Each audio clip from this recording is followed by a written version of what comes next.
Okay, today we're going to discuss center breathing. In other words, diaphragm breathing for martial artists and all artists. And the people that are the best, I say, at diaphragm breathing or center breathing are singers, ballet singer, opera singers. They are the best. And they're always told to sing from their lower diaphragm. And we in the martial arts, we know how to breathe, but we don't concentrate too much on that, but it's an important component of the martial art. And of course, we don't do that because breathing is so natural. We do it all the time. But when you're in combat or when you're in a tournament, you have to learn how to control your breathing, because if you don't breathe correctly, you won't get the oxygen supplies to your muscles and you'll fatigue. You'll just get tired. So in the martial art, we make sure that we breathe correctly. You breathe through your lower diaphragm, and you breathe out on positive moves. That's a positive move is anytime you step forward, or you step back, or you lift your arm, or do this here. A negative move is when you stop. So if I step, that's a negative. That's when I breathe. I breathe out on the positive, and I've already taken a breath in. And the reason why the breathing inwards is so much faster is gravity. I don't have to really worry constantly about breathing in. It's breathing out, and then there it is. So it's just a slight, and my lungs are filled again. It's because I'm fighting gravity, and once I stop, gravity takes over, and I can inhale very quickly. So it's the positive moves that we have to focus on. And whatever we do in the martial art, whenever we do a strike or a punch, we have to breathe, and we have to let the air out. And for two reasons. One, it gives you tremendous power when you let that air out, this way here.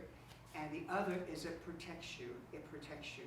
And so in the martial art, like karate, they yell, this way here.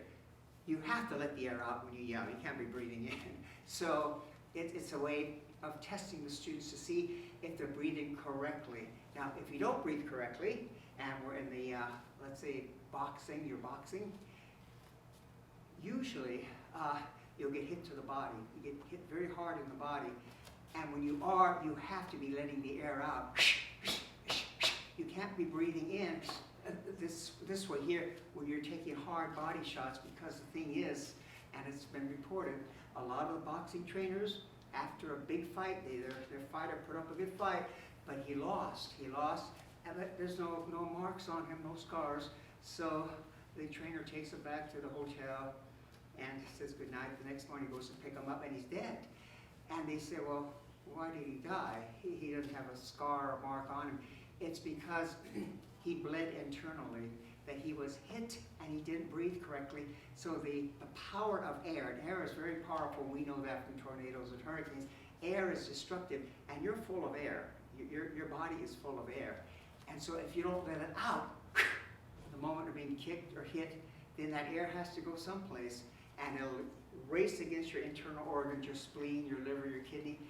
And the boxers that die, they have little hairline fractures or tears in their kidneys and the spleen, and you can't feel that. There's no nerve sensors inside the body, so the boxer goes to sleep and bleeds to death inside the cavity.